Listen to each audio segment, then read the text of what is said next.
So today we're going to look at the story of a man named Lot.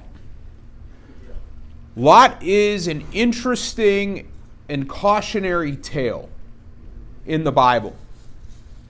Because when we read in the New Testament and we hear Lot referred to, we hear Lot referred to as righteous Lot. That he was afflicted, that he suffered, that he dealt with these issues. And when you read the story in Genesis, that's not necessarily the first description that comes to your mind when you think about Lot, is righteous Lot. Because Lot is a guy that he starts out in this story as somebody who has it all, who is doing really, really well. And he's doing so well that him and his uncle wind up having a split. And we're going to look at that because he's so prosperous, his uncle's so prosperous, that the land cannot physically support the both of them. That's how well he's doing. That's how much livestock he's got. That's how much crops he's got, that's how many employees he's got, that the land is maxed out. We need to expand, we need to separate. And all of a sudden, you get to a couple of chapters later, and by chapter 19, Lot's living in a cave. And you're like, that really went bad really fast. The implosion of Lot's fortunes occurs with breathtaking speed. It's heartbreaking. And so as we look at Lot's life, the thing that we want to look at, the thing that we want to think about, especially as we're starting a new year. It's January, and I'm sure most of you have goals for 2025. There's ambitions that you have. There's things that you want to achieve. There's changes that you want to make. There's differences that you want to see realized. You know, I've got goals for this year. I've had goals last year. Some of them I hit, some of them I didn't. Some of them I got part of the way where they weren't failures. You know, they were taking longer than I would have thought, but I'm on that path. That's okay. You know, I thought by now I'd be 20 or 30 pounds lighter than I am. I'm not, but that's okay. Moved in the right direction. I'm still losing weight. I'm still getting stronger. It's just taking a little bit longer. That's okay. It's not a failure. There's other things that I wanted to do this year that they got left back in January of last year. You know, it was like, what? That started out as a good idea, and, you know, somewhere around the 3rd or 4th week of January, early February, it somehow got filed somewhere, and you got to the end of the year, and, you know, I like to write down at the beginning of the year the things I want to try to accomplish. I try to write my goals down. I try to write down the things I really want to do, and then I reflect on it at the end of the year. You know, and along the way. And there's things that I wrote down where I'm like, well, that's sad. I didn't get there at all.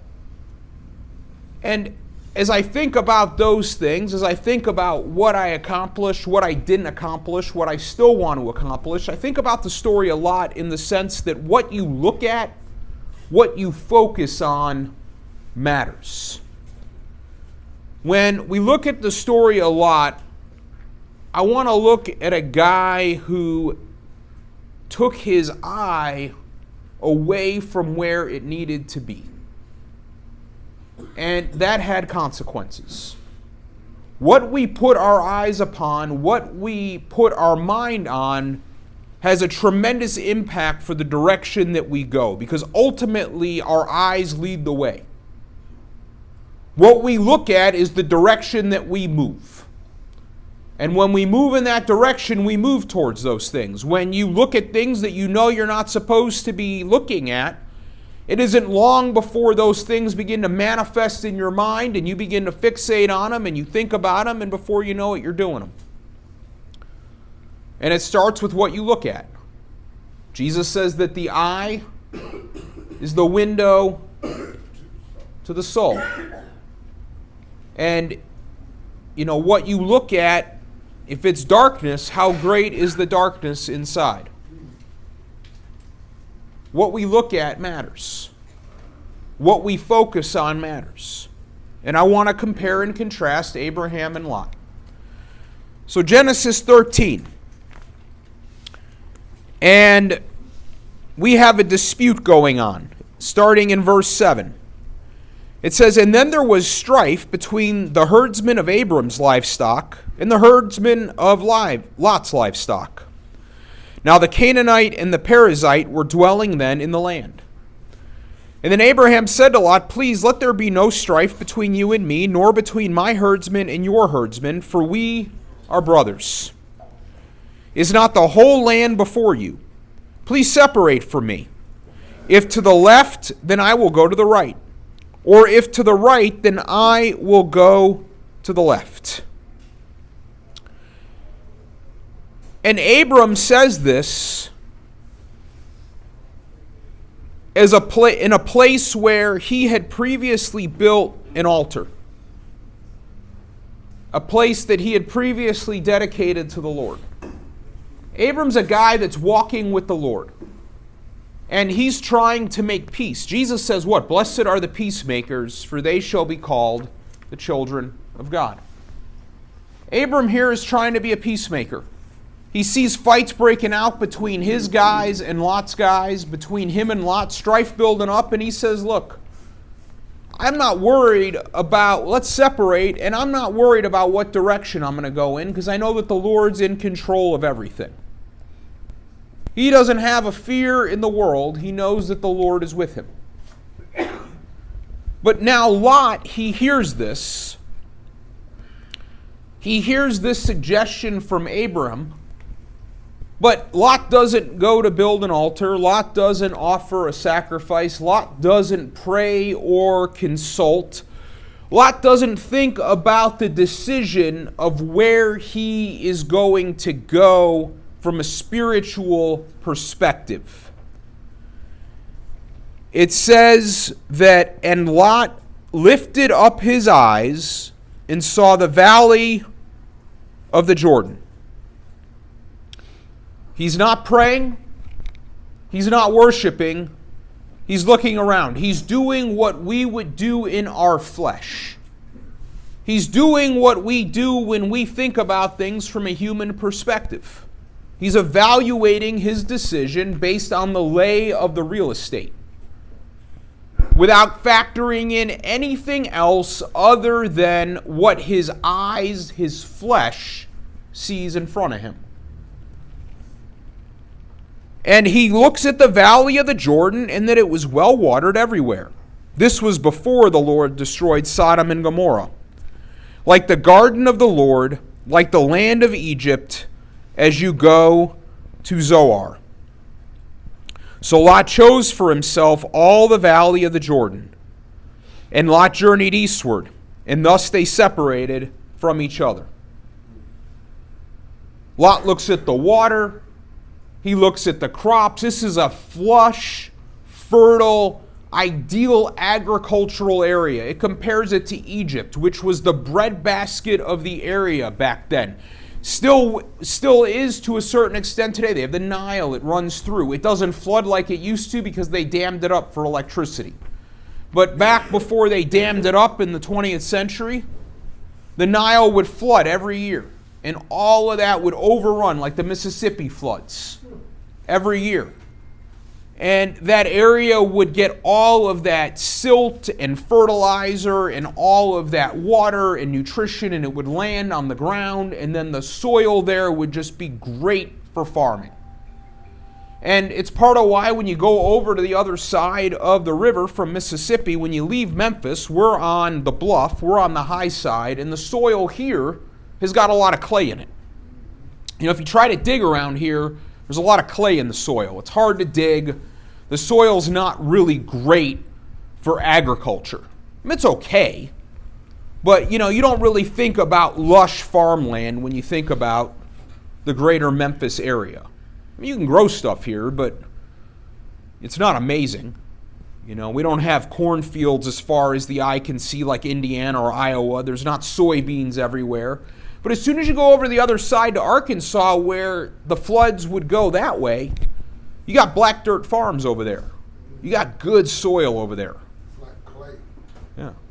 But it's lush. It's real soft. It's easy to plant in. It's a lot easier. All the flooding.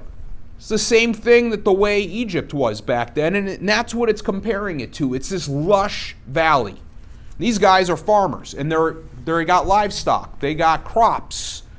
So they need good farmland, and he sees the water. He's got his livestock. Water's a valuable resource back then, just like it is today. We don't think about it because we turn on the tap, and all you want comes out, and we sit in the Memphis Aquifer. I mean, we're lucky. We sit under an enormous natural resource of good, clean drinking water. We have some of the best water in the country, if not the world, and we just sit on it. If you're in California, your take on water is very different.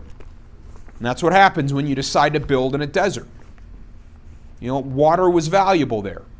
He sees the water. He doesn't think about anything other than his crops, his money, his bank account. He takes a look around and he goes, I'm going to go there. That's good real estate. Abram's not worried. He's not fighting over the prime real estate. He's not going, hey, I'm the uncle. Everything you have is because of me. In fact, you should be giving me the good real estate. He's not doing any of that. He's telling Lot, hey, you pick. And so Lot lifts his eyes and he goes to the valley. He takes his eyes off the Lord and he puts them on the world. And so they separate. Abram settled in the land of Canaan, while Lot settled in the cities of the valley and moved his tents as far as Sodom. Look how quick that started escalating.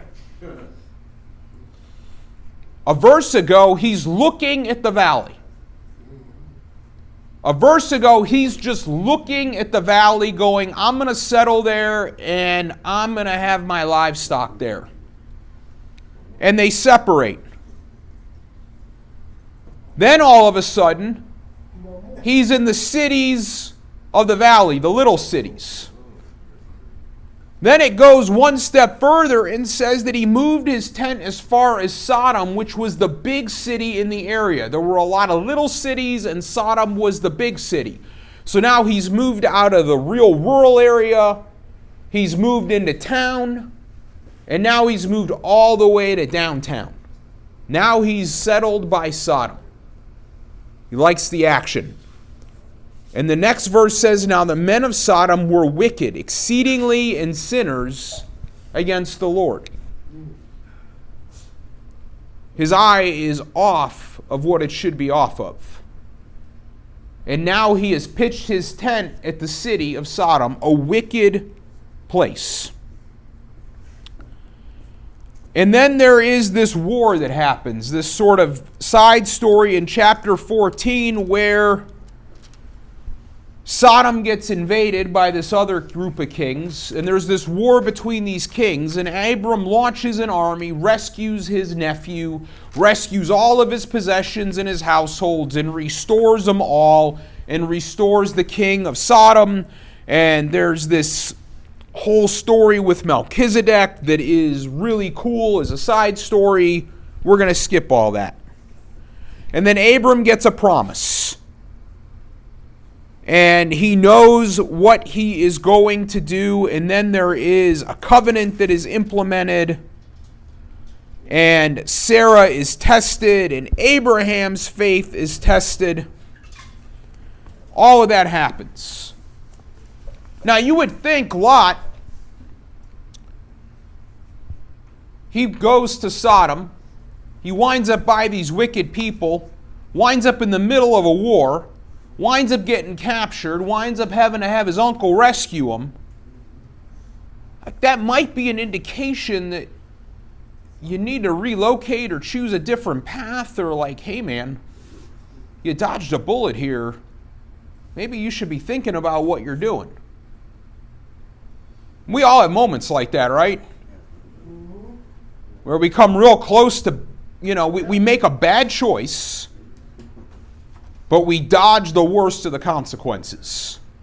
You're like, you dodged a bullet here. And you feel real lucky in the moment. Maybe even you prayed about it. You're like, Lord, if you just get me out of this one, I will change my ways. And that lasts for a day and a half. And all of a sudden, you're right back to it.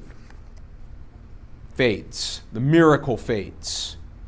Kind of like the people of Israel. They get rescued by the Lord. They get delivered out of Egypt. They see miracle after miracle, but the miracles never have any lasting power. Because faith is a choice, and it comes by hearing, not by seeing. You're either hearing the word of the Lord, you're either hearing the Holy Spirit, or you're not. Seeing a miracle doesn't produce faith. Time and again, we see that in the Bible. You have to be open and receptive to hearing the Lord speaking to you. And so Lot dodges a bullet, but he doesn't change. He goes right back to Sodom. And Sodom keeps getting crazier. Sodom keeps getting more wicked. To the point that the Lord shows up and brings 2 angels with him. And they go and they visit Abraham. And he promises him a son. Sarah laughs. And then the men rise up and they go, hey, we've got to go check out Sodom, because the cry that we are hearing from them is very loud. It says, the outcry of Sodom and Gomorrah is indeed great, and their sin is exceedingly grave. I will go down now. This is chapter 18, verse 21. And see if they have done entirely according to its outcry which has come to me, and if not, I will know. And the men turned away and went toward Sodom. And then Abraham begins this little bargaining process with God. It's a great story. Abraham's having a discussion with the creator of the universe and says, well, if there's 50 righteous people in the city, would you sweep away the entire city if there were 50, or would you not spare the city for the sake of the 50 righteous? He goes, I would spare it for the 50. Abraham persists and goes, well, what about 45? What about 40? What about 30? What about 20? What about 10? He goes, for 10 I would spare the city. So great is the love and compassion of the Lord.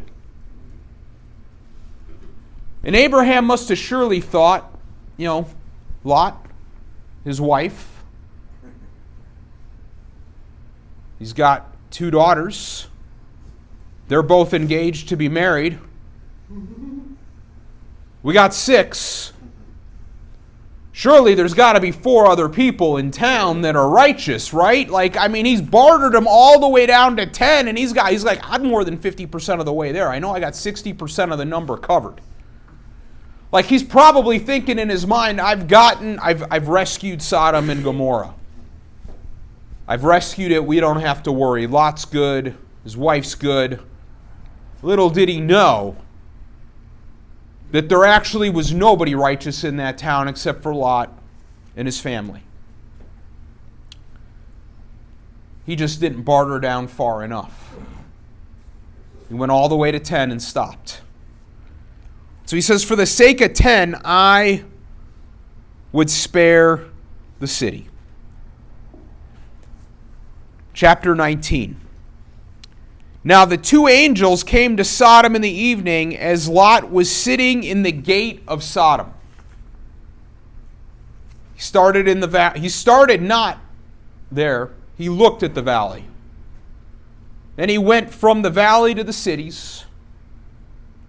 Then from the cities to pitching his tent toward Sodom. Now he's sitting at the gate. Sitting at the gate is where the elders, the decision makers, the people in charge of the city would sit. If you needed to do a property deal, today you'd go down, you'd fill out your paperwork, you buy a house, somebody goes down to the recorder of deeds and they record the deed and it's recorded there. Or if you have a legal dispute, you would go down to court, you file a lawsuit, eventually it gets pulled up, you go to a judge is going to hear it, you get arrested, go to a judge. All of that stuff happens in these different municipal civic buildings downtown. In this era, in this day and age, if there was any kind of legal matter that needed resolution, whether it was criminal or civil, or you had property that needed to be transacted, hey, I'm buying this lot from this guy, you would go to the gates of the city, where the elders of the city were sitting, and they would witness your business. And so in front of the decision makers of the city, your business would be witnessed and certified. We see a window into that during the story of Boaz with Ruth and her marriage. And one of them takes off his shoe and the other one, but that's where business was transacted. That's where it was recorded and it was official. So Lot has moved from living in Sodom, pitching his tent in Sodom. Now he is so enmeshed in the business of the city and in the lifestyle of Sodom with his livestock and his cattle, and he's doing deals with these people, and he's got all of his wealth, that now he is a town elder. He is sitting there and he is now a leader of the city. That's how far he's drifted. A couple chapters ago, he's with his uncle Abram, who's getting the promise of the Lord. Now he is fully enmeshed, living amongst the people of Sodom and witnessing their business dealings, participating in them. It's hard to be seen as a believer if everything about you looks like the world. Lot has fully acclimated and assimilated himself into the world of Sodom. That's what he's doing. He doesn't look like who he was a few chapters ago. We all have a choice to make when we come to the Lord. Are we actually going to live for the Lord or are we not? And then does our life look like somebody who is living for the Lord? Or are we sort of as Dr. Adrian Rogers used to say, pretending like we're in the Secret Service? We're a Christian, but nobody knows. And there are no Christians in the Secret Service. There's no such thing as a stealth Christian. You either are and people will know by your fruit, or you're not. And so Lot is sitting here at the city gate, fully engaged in the lifestyle. And these angels show up. And they're going to sleep in the town center that night. And Lot says, no, you can't do that. Come stay at my house. Then there's this whole crazy story about the townspeople showing up and wanting to do some very terrible things with the two angels. And the angels wind up having to blind the townspeople. And then they tell Lot, hey, the Lord has heard and the judgment is coming and the city is going to be destroyed. So gather up who you care about and it's time to go. And he warns his sons-in-laws, but they pay no heed. They're not interested. They hesitated. Chapter 19, verse 16. But Lot hesitated. So the men seized his hand and the hand of his wife and the hands of his two daughters, for the compassion of the Lord was upon him. And they brought him out and put him outside of the city. The Lord had just had a face-to-face conversation with Abram about his nephew, about Lot, about Sodom, about Gomorrah. Abram knew And the Lord knew how much Abram cared about him. The compassion of the Lord was on Lot. So there was somebody righteous that was praying for Lot. There was somebody that cared about Lot. Hopefully there are people that are praying for you. It says that the prayer of a righteous man availeth much. Here's a good example. Even though Lot was hesitating, even though Lot didn't want to leave, they seize him. They say, we got to go. And they brought him out of the city, and it said, don't even look behind. Tells him to head to the mountains, and they're like, oh no, we'll be doomed in the mountains. Let us at least go over to the town that was called Zoar. And he said, okay, you can do that. And so they flee. And then after the city had been destroyed in verse 30, and Lot went up from Zoar and stayed in the mountains, and his 2 daughters with him, for he was afraid to stay in Zoar, and he stayed in a cave, he and his 2 daughters. A couple chapters ago, he had so much wealth, he was arguing with his uncle over the land. There was fights breaking out. Now he's lost all of his possessions, all of the things that he owned, all of his livestock, all of his material wealth. He's lost his wife. And he's living in a cave with his 2 daughters. And his 2 daughters are so worried about their future because they're not married now. They don't have a husband now. They don't have a prospect of having a husband. And there's nothing worse than being widowed and without anything to inherit in the ancient world. They would have been totally destitute. So afraid of their future that they decide to get their father drunk and sleep with them so that at least they can get pregnant and hopefully have a son that can take care of them in their old age as they get older.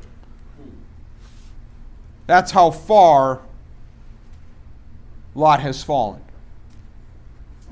That he's now living in a cave, getting so drunk that his daughters are going to sleep with him and he won't even know it. What you look at matters. And we all say that's a crazy story. That's an unbelievable story. How could that happen? But each and every one of us knows somebody that drugs or alcohol did a similarly awful toll, and maybe it was you at some point. Came from a home where people loved you, or you had a good job, maybe you got hurt. Somebody encouraged you to try something and you got addicted to it. Before you knew it, you couldn't even recognize who you were or where you were anymore. Maybe you woke up one morning and you couldn't even figure out how you made so many bad decisions in a row that you woke up and found yourself in a position that you were in. How is it possible that I'm sitting here right now? You think back to where you started and you look at where you are and you go, how could this be? How could this possibly be? Lot must have thought the same. He was so rich that he was fighting over where to water his cattle. Now he's living in a cave with nothing.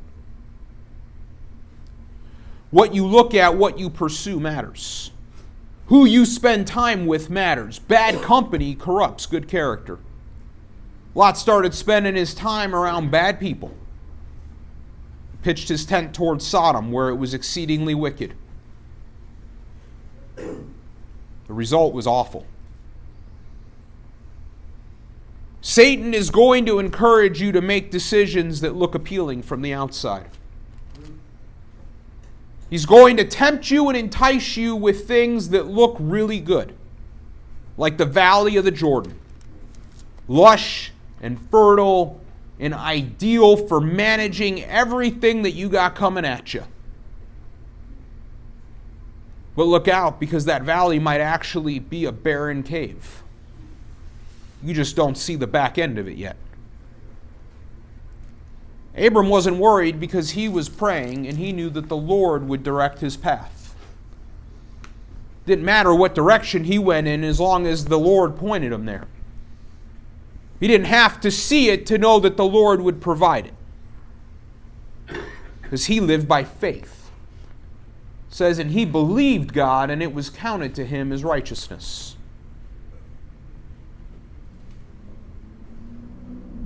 If you really want to see change in your life, you have to be willing to walk not with your eyes, but with your heart following the Lord, with faith. You have to be willing to listen to the Spirit inside of you, whispering to you and instructing you.